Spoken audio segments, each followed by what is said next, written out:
ചേട്ടാ, അപ്പുറത്തെ വീട്ടിലെ അശ്വതില്ലേ, അവള് കാലത്ത് തന്നെ വന്ന് ചൊറിയാ നിക്ക. ചെന്ന് ചോദിച്ചല്ല. അവൾക്ക് ഇപ്പൊ ഇത്തിരി കളി കൂടിയിട്ടുണ്ട്. ആ, നീ എന്താ പറഞ്ഞേ? ഞാൻ പറഞ്ഞെന്റെ ചേട്ടൻ അങ്ങനെ വന്ന് ചോദിക്കുന്ന ചോദ്യത്തിന് നീ എണ്ണി ഉത്തരം പറയേണ്ടി വരുന്നു. പറഞ്ഞില്ലേ?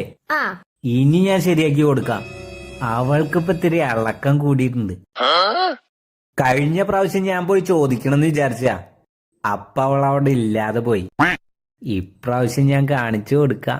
അവൾക്ക് ഇത്ര അഹങ്കാര, ചോദിക്കാൻ അവിടെ ആളില്ലാന്ന് വിചാരിച്ചാ. ഞാൻ പോയി ചോദിക്കുന്ന ചോദ്യങ്ങൾക്ക് അവള് നിന്ന് വയർക്കും. ഇനി അവള് നിന്റെ അടുത്ത് വഴക്കിന് വരില്ല. അവൾ ഇത്തിരി ഓവറാവുന്നുണ്ട്. നോക്കിക്കോ ഞാൻ അവൾ എന്താ ചെയ്യാൻ പോണേന്ന്. അശ്വതി, ഞാൻ ഇതാ വരുന്നടി. എന്നാ ഞാൻ പോയിട്ട് വരട്ടെ. സ്മെല്ലുണ്ടോ നോക്കിയേ. സ്മെല്ല് ഉണ്ടാവില്ല.